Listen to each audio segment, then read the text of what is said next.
The University of California, Riverside presents Blue, Gold, and Black, the podcast that's dedicated to amplifying Black voices at UCR. I'm Dominique Beale from UCR's Community Engagement and Outreach Unit. In each episode, we'll be talking to UCR students, campus leaders, and community partners to explore the intersection of being Black and being a Highlander at UCR. And I can't wait for you to meet today's guest. Let's get started.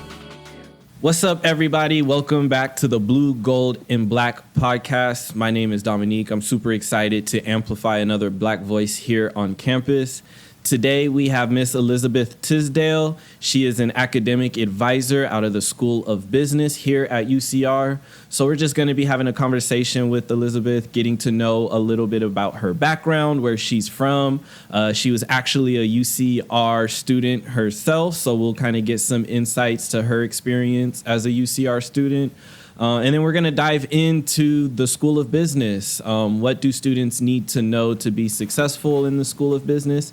But more importantly, how can the School of Business improve upon their interests, their talents, and help them be successful? Elizabeth, how are you doing today? I'm doing well. Thank you, Dominic. You're welcome. You're welcome. So, but I know I gave you a little bit of an introduction already, but just in your own words, really quickly, just to get you firmly planted here at UCR, could you just describe your position in a little bit more detail to get us started, please? Absolutely. So I'm a professional academic advisor with the School of Business. I've been in this role for about 6 years now, and I serve the business population of students on campus. So they're typically in their junior and senior years.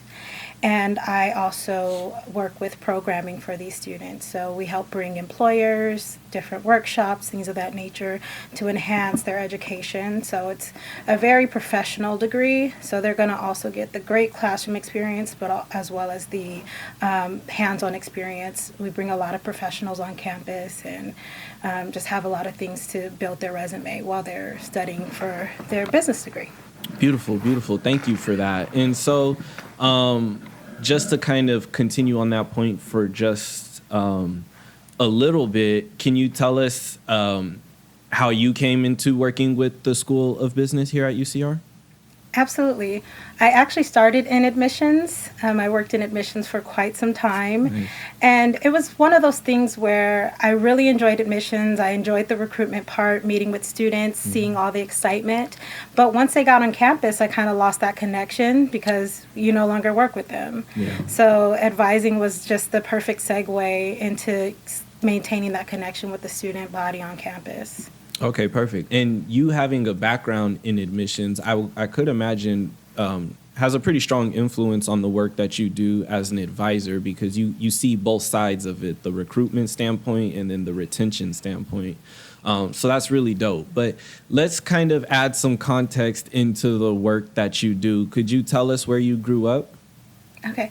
So I grew up in San Diego. I did the first part of my life there through high school, and I graduated, and I've been at UC Riverside since then. But yeah, I grew up, in Southern California. Okay, nice. And so, what was some of the experiences that you had that you would say were pretty pivotal, looking back at your childhood, growing up within San Diego? And what I mean is, like, what was some of your school experiences? What was your community life like?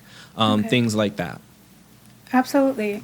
So obviously the biggest influence would be my family.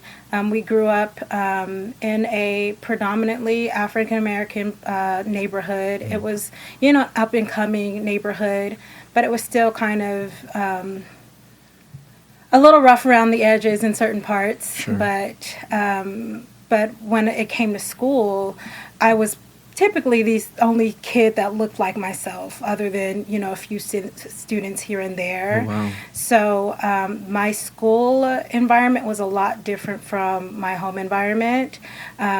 Even throughout high school, I was oftentimes the only student of color in my classroom. So that really did, I would say, shape the way I looked at the world and kind of saw I guess, identified who I was as a person. And I don't know if it necessarily hindered me or, opened my eyes to different things, but it did take me some time, and college was a pivotal moment for me to kind of come more so into myself and who I was as a Black woman, because I didn't really get that identification throughout education. It wasn't praised.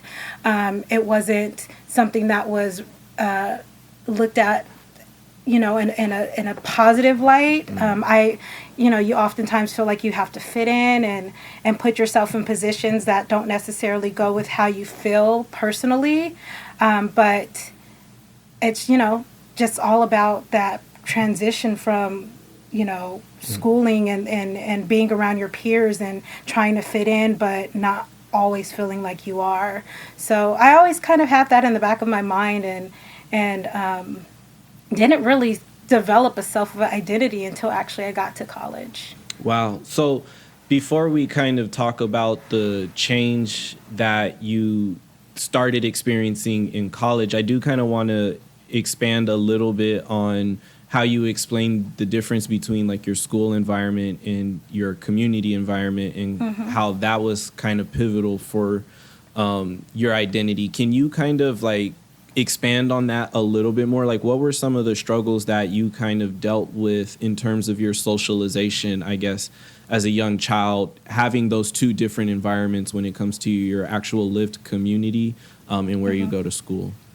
Well, it's kind of, I'm trying to figure out the best way to explain it. Sometimes it felt like a tug of war, because I did grow up around a lot of positive and influential people of color, especially in my neighborhood, coming from, it was kind of an up-and-coming neighborhood. The congressman of San Diego lived there. He was a Black man, and his wife. So I did see that type of influence in my neighborhood. But when you got to school, where I spent the majority of my time, I didn't see anybody like me. I never had an African-American teacher. Wow.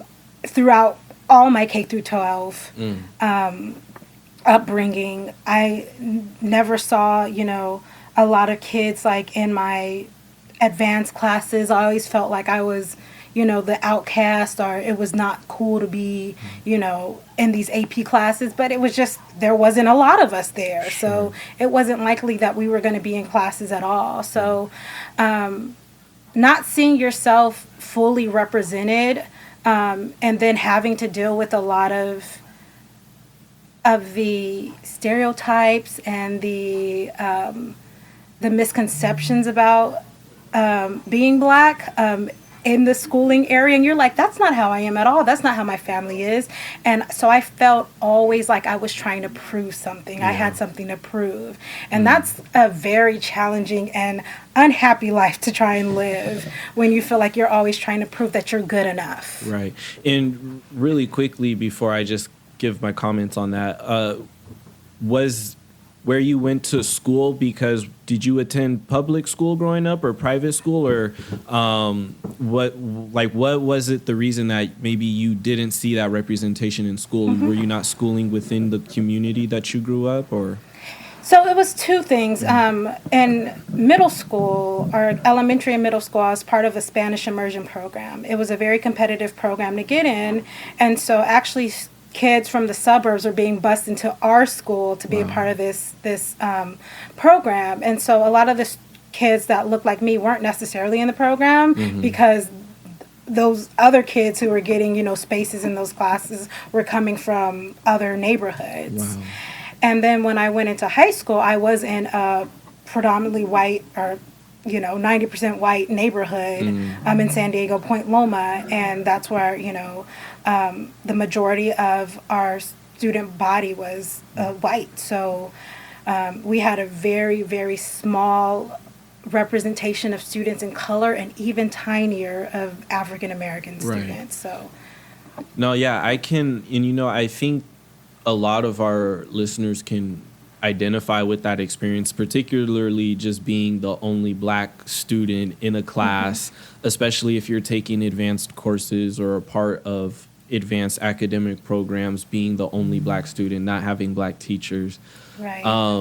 And, we see students be successful in spite of that, right? But it can be a very hard process. And sometimes I think it kind of gets lost on how important that identity development is in that phase as it pertains to seeing that representation. Because you can go home and you can get all of that representation, but home is like where you're safe. It's my community. I know these people. Right. But when you start venturing outside of that and you can kind of see the world from that glance, it can be pretty intimidating, to say the least. So what was the idea of education in your community or around education in your community, or more specifically, your family? Did you always know that you wanted to go to college? Was it something that your parents were like, you're going to college? Or what kind of inspired that pursuit of higher education for you? Absolutely. It was one of those things in my family. It was just an expectation. So there was no question, you're going to get your education. My family is highly educated. My grandmother actually went back to school in her very late age and got her PhD from San Diego State. So, we had a lot of, and I think I was still in high school when she did that. So it was kind of an expectation to pursue education. And thank goodness I had that influence around me, because I knew I wanted to pursue my education. I was always all over the place with trying to know what I wanted to do. And I think maybe that's one part where I was a bit hindered, because I did see a limited representation of different fields and different things of that nature. Like I said, I didn't see any teachers that were Black. I didn't see any administrators that were Black. I didn't see any of that. So that never crossed my mind, like that's something that is for me or I can do. And no one actually took me under their wing and, nurtured that. My mom was just, you're getting your education. You can do whatever you want. The sky is the limit. You're brilliant. But yeah, education was very highly pushed in my family, which I'm very grateful for, just educating yourself in general, whether you go to college or not. But yeah, it was definitely an expectation. Yeah. Okay. Very cool. And so at this time, like, let's just kind of say we're at your senior year in high school. What is going through your mind in terms of where you want to go to school, the things that you want out of this grand idea of college, right? Where were you at mentally, and what decisions were you making to influence what school you ended up at? Right.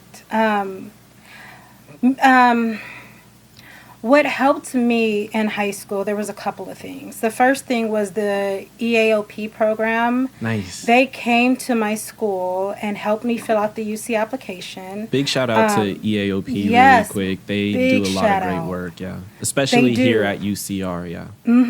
Exactly. And it makes a difference. Yeah. Makes such a huge difference, because although education was really pushed, and my mom was, a single parent. My dad lived out of the country. So, I didn't really have a lot of help filling out the whole job application.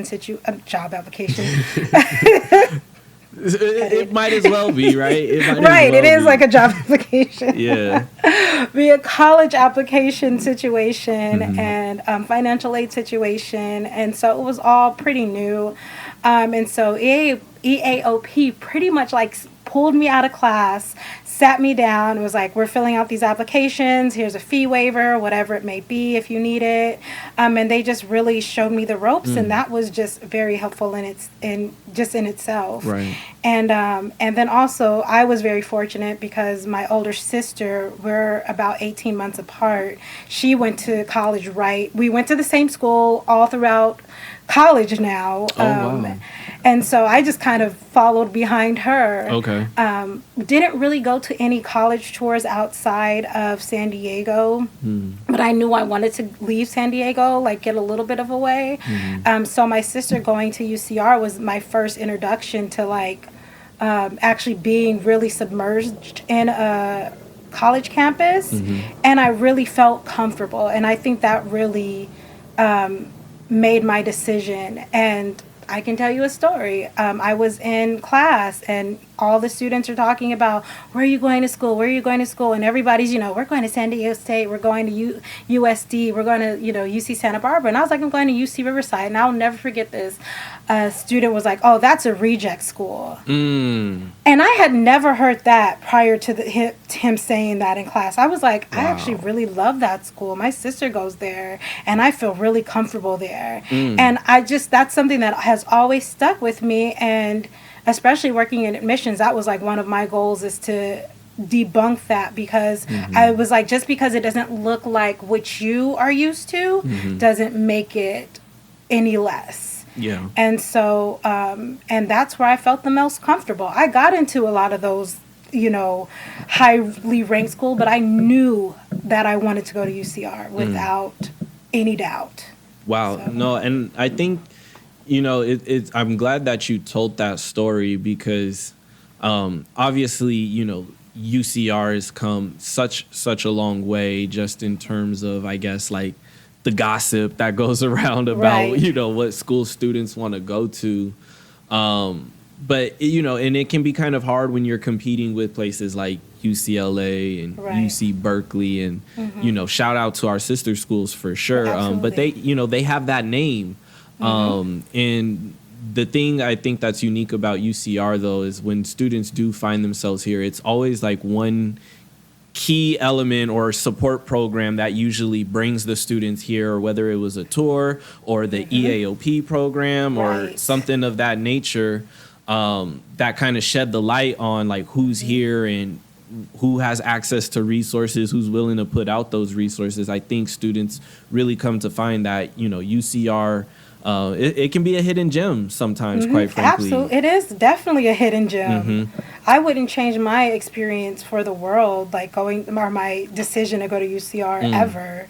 If I had the chance, I'd do it again. Beautiful. So, No, that's dope. So let's kind of just get in a little bit of your history as being a student here. Freshman year, you're stepping on campus. What was your UCR experience? What were your goals? Did you come across any mentorship while you were here on campus that was really influential? Really try and paint that picture for prospective students at what UCR was for you. Okay. Starting off, like I said, I was very fortunate because I kind of had my sister going there with me. So she was kind of my tour guide / guidance counselor / everything my first year. But she also connected me with a lot of people on campus that she had met once she started. And the thing that I would say I really loved about the campus, because it felt like it was home, like a community. Like I knew I could go to a certain office and ask for this person and they would come and get me. Or I could go, if I'm looking for a job, I had this connection with this person and they really, looked out for me. So I definitely had connections. I worked quite a few jobs on campus, which also helped in that navigation through, my academics and, just the admin part of UCR, because I worked in the admin section. So I knew a lot of people and they were very helpful and willing to help. I saw a lot of students that looked like me, which was great, more than I had ever seen before. Wow. So that was inspiring. Meeting new people, new friends. But I think as far as mentorship, this UCR was like the first time I would actually start to see people in positions that I looked up to that looked like me. It didn't have to be, you didn't have to be, a vice chancellor or a faculty member, which was also great to see Black faculty members. Right. But also some, the women working in financial aid were like amazing to me. You know what I mean? I was like, oh, she's taking care of me. Like that's my auntie now, or it was like a family. And so it just felt like home. No, that's great. And talk a little bit, because you mentioned earlier at the top of the show that, coming to college was a big, maybe culture shock in a way for you compared to how you went to school growing up. And then you said it was really instrumental in kind of shaping how you really came into your Black womanhood. Can you talk about that aspect a little bit? Because I think that's a pretty unique thing that tends to happen to people, especially Black people, especially when they get into college. Something else just kind of wakes up inside of them. Can you talk about that a little bit? I think one of the biggest things is having support from Black women on campus was very huge for me. Whether it was my fellow students, some of my closest friends now that I will have for the rest of my life, I met at UCR, strong Black, successful women that I was just so honored to meet.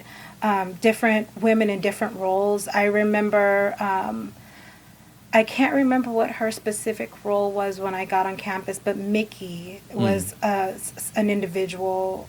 I know she worked a lot with African student programs, but I think she worked with like EAOP and things like that.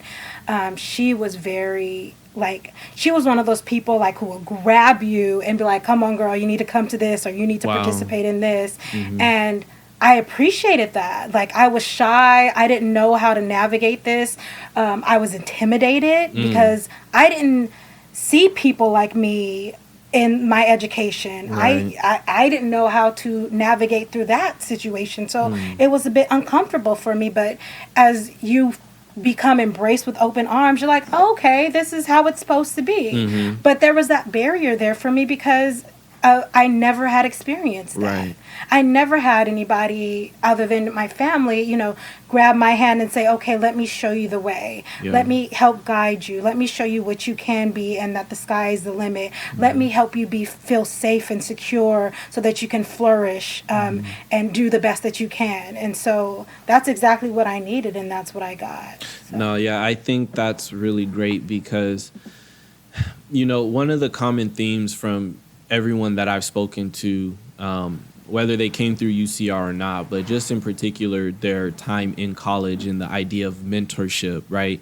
And, you know, having strong Black role models within education specifically, put them in key positions to be successful or to get access to resources. I think that's so important, and I'm glad that you shared this story because that's what this is all about, right? That's why we're here having this conversation, because we're not a historically Black institution, right? But what we do have is a very strong, committed Black community here on campus. And we're in all different sectors, right? From the School of Business to education to the School of Medicine, student affairs, honors, like, we have a lot of people in a lot of key positions all across campus, and it's about tapping into those resources, or at least just being open to, you know, guidance in some of the ways, and having a strong community on campus that actually puts the effort into reaching out to the students as opposed to just waiting in the office and letting the students come to them. I think that is something that's very positive that comes out of our Black community here on campus. So were you a part of any like clubs or organizations throughout your time on campus or anything like that? How was that? Yeah, I kind of tried to dive like head first into everything and try and like see where I fit in. I was part of, you know, African student programs. I was part of Chicano student programs. Like, they were right next to each other. I would attend events from all the cultural programs because it was like they were all in the same area right there in Costco Hall. And you go to one space and then, you know, you see other groups of students out there hanging out and you go hang out with them. So it was a very, regardless of what the organization was, it was all very communal. So that was something that I was definitely a part of. Like I said, I worked a lot. So I did work on campus. Nice. And so I worked for, at the time it was undergraduate recruitment. And so I worked for recruitment, where I also found another mentor there. One of the assistant directors there took me under her wing. And so I did work a lot. So I got a lot of campus experience and a lot of event experience, like meeting with parents and families and knowing everybody in administration and things like that. But as far as clubs and organizations, I will say I wish I was a little bit more involved. That's one of my major regrets, I feel, but I did work a lot. So I kind of had to, find that balance. Working gave me, such a lifetime worth of just friendships and knowledge and understanding about the workforce. But I do also wish I was a little bit more involved in student organizations than I was. Yeah, no, it's definitely about finding the balance, right? But that's also the unique thing about colleges, because all of those types of opportunities and resources are kind of like right within arm's reach. You just kind of need to know where to look, or at least know who to ask. A whole breadth of opportunities can open up. So I definitely want to spend some time, though, kind of pumping up the School of Business, because I think the School of Business is something that can benefit Black students in particular. And we need to see more representation across the campus entirely, but also within the School of Business. So if you could, let's just start off. Can you kind of explain the undergraduate opportunities that the School of Business has? Because not a lot of universities have undergraduate business programs that students can take advantage of. And I know we're one of the few campuses within the UC system that even allows that. So can you kind of shed some light on that for students, please? Absolutely. But one thing I do want to really emphasize for anyone listening, any students who are thinking about what they're going to do or opportunities, I would say even if you don't necessarily have somebody who you're connected with, that you should definitely seek out those opportunities. Don't feel like it is impossible. Like I would say, studying abroad was something that was never on my radar as a student, and I wish I would have done that. Yes. And I wish I would have gone and talked to my advisor about it, or whatever it may be. So don't think that is that is not possible for you to pursue those different opportunities.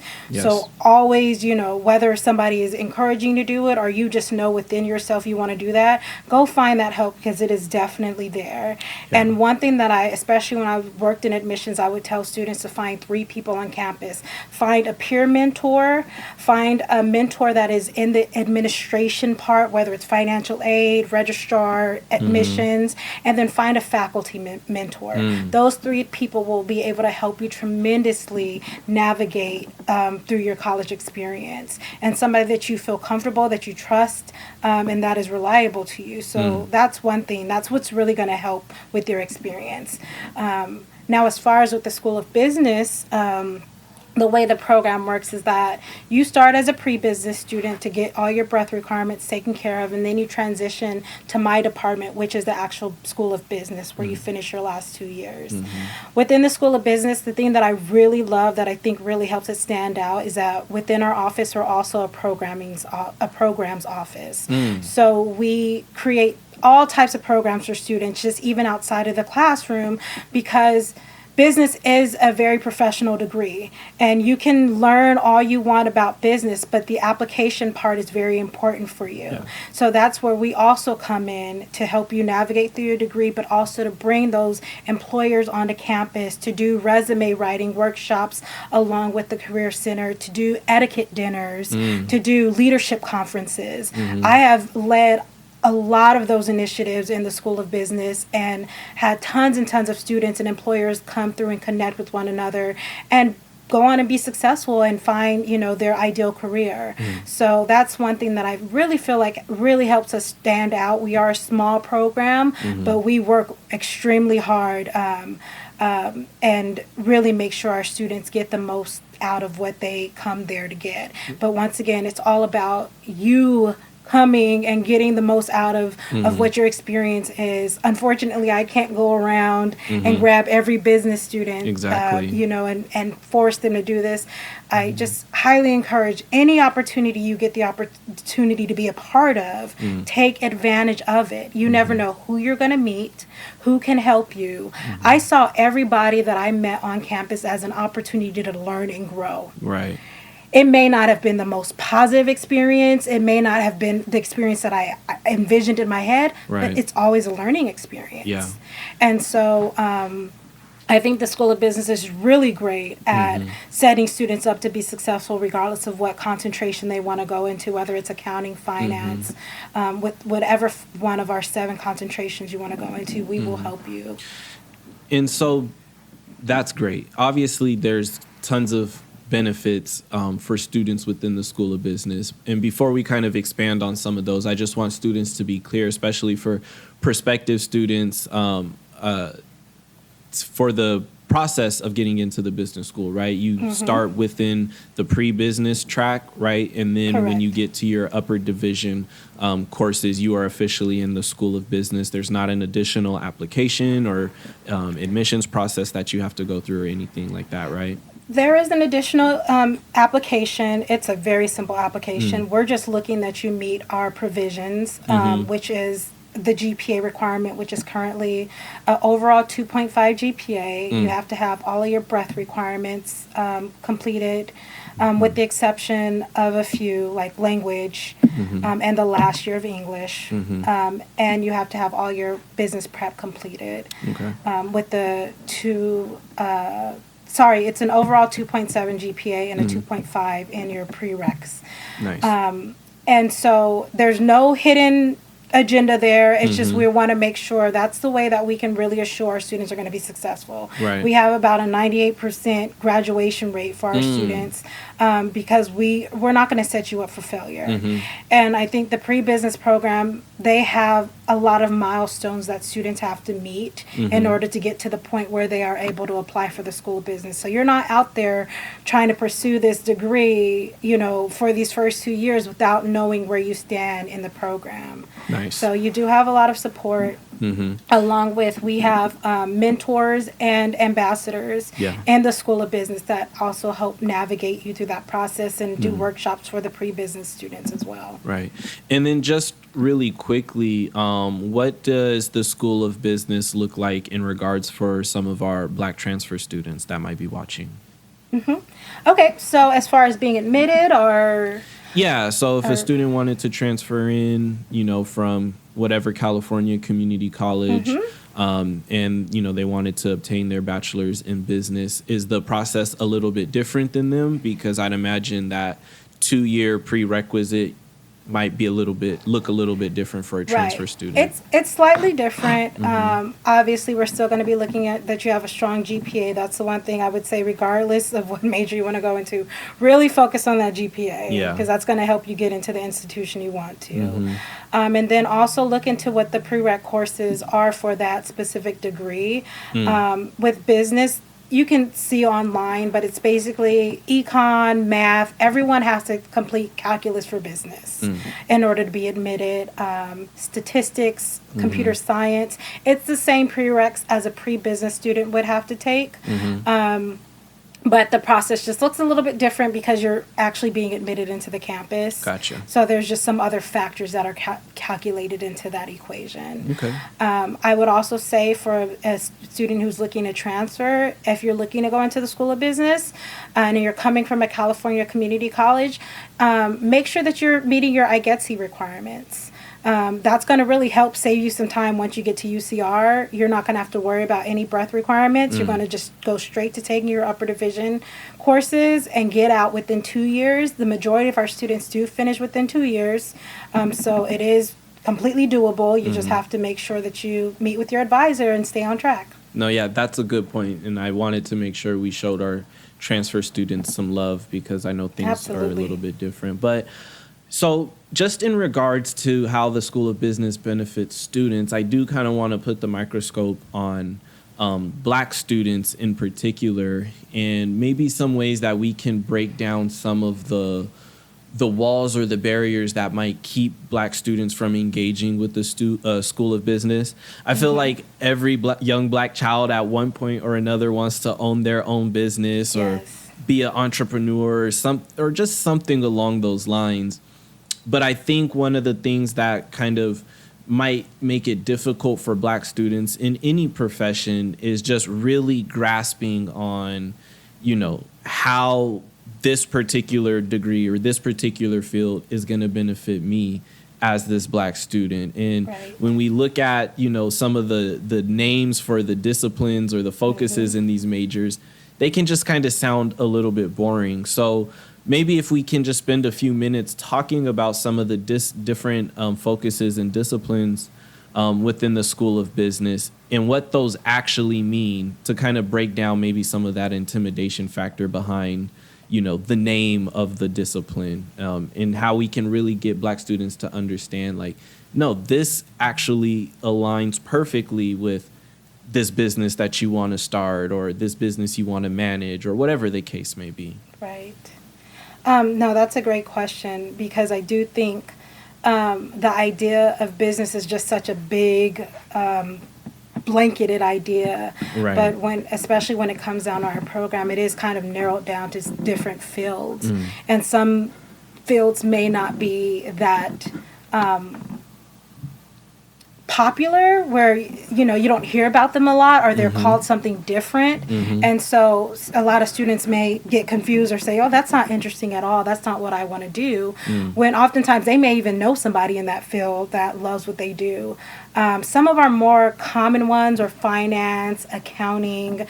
Those are pretty straightforward. You're going to be working with numbers, accountants, you go get your taxes done. They work with money and numbers and spreadsheets. That's a very straightforward one, and that's one of our more popular degrees. Students who know that they want to do accounting That's how their mind works, and they're set on that. But some that are a little bit different would be like operations, supply chain management. That's something that students don't often hear about, but if you think about how you get things distributed to you, how things are ran, how things are produced, that's operations and supply chain management. Think about Amazon, think about Target. And oftentimes when I tell students, oh yeah, we have Target coming to campus, they're like, Target? No, this is corporate Target. They're making the big bucks. They're doing the behind the scenes that you don't see. And so there's so many different opportunities within business that people don't really know about, so I would recommend that you definitely do your research, ask those questions, lead with what you are interested in, and we can help fit you into those different spots. And if we don't have something that works for you, I'm one of those people that say, I know this place has this for you, so go look into that. But definitely just ask. I would also say management is a big one, but management is so broad. A lot of students who are looking to go into entrepreneurship, so running their own business, start with management, because management goes through so many different sectors of business, through the legalities within business. You have to know the legal field to start your own business and things of that nature. You have to know how to deal with people. You have to learn how to, start your business, things like that. So usually students will go into management. And there's human resources within a section of management. There's information systems. So if you're interested in, more of the computer side, you would go into information systems. There's business analytics, analytics is a huge thing. And I know kids know about this now. Students know about this, especially with Facebook and Instagram. Yes. It's all the background of everything. Yes. So there's so many things to do and so many fun things to do. I can tell you how many students have gone into just different fields that I never even thought that they would go into or that even existed, just by them pursuing their business degree, and they didn't know until they met the right people or had an idea and it came to fruition. So and I'm glad that you kind of really gave us the scope, because when you hear, everything is business, right? But when you ask, or when you're thinking about it to yourself, if you're not too familiar, yeah, it just seems huge. Like Right. business, I don't even know how to approach that. Exactly. But yes, I think especially nowadays, and in response to everything that's been going on, now more than ever, people are tapping into like their creative side. They're creating things, they're starting things, they're promoting things, they're trying to own things, and all of that stuff plays a factor, right? Analytics, right? If I want to have a poppin' YouTube channel, I need to know, what does it mean to retain my audience for an hour's worth of time? What does it, how do I log all of that, right? What does all of those numbers actually mean, other than the fact that I'm getting views? Or maybe, and again, expanding what we think about business too, right? So now we can actually look at what it might mean to run a business through YouTube, right? Or nowadays, I know a lot of students, especially younger ones that I talk to, they want to be on Twitch and they want to be gaming, right? You need to know how to market. You need to know how to build a brand. You need to know how, if you land a huge sponsorship deal, you need to know what to do with that $1 million. And I think that is one of the ways that business can really help students, is if they kind of expand their mind into what business can actually represent nowadays. Absolutely. We take what you have and what you're good at, and we make you even better at it. So we're enhancing what you already have within you. And then and the great thing about it is you may have an idea and say, I want to do this, and like, I'm really not good at this. But guess what? Your colleague next to you is amazing at this field. They know everything about the backside, the finance part. Guess what? That's going to be your business partner. And so it's that connection, and it's that expanding on what you're already good at, what you already have inside of you. We're just bringing it out more and fine-tuning those skills that you already have. Yes. And even beyond that, I mean, you have professors, you know what I'm saying? You have professors, you have graduate students, a lot of which own their own businesses or are actively starting businesses, or they just enjoy helping students start their businesses, right? And that's resume building, that's owning your own business, potentially working on research and engaging. It's about resources, right? Any good business is going to need capital, right, within this system. And social capital is worth a lot. And when you're on UCR's campus and you're in the School of Business and you're tapping in with, Ms. Tisdale, and you're tapping in with your faculty members who have expertise in these fields, I mean, there's no limit on what you can accomplish. And I think that's what I want, Black students to realize, especially those of you with an entrepreneurial spirit. I know that there's this entrepreneurs versus college type of debate that happens in certain circles, but really this is where all the resources are at. So there's really fewer better places to launch a business than a college campus. You have a whole testing pool of 25,000, students, faculty members, staff members right here on campus. And so it can go a very long way. So thank you for kind of just sharing some more insight into the School of Business. We're getting ready to come up on our time. And so I just want to ask you one final question.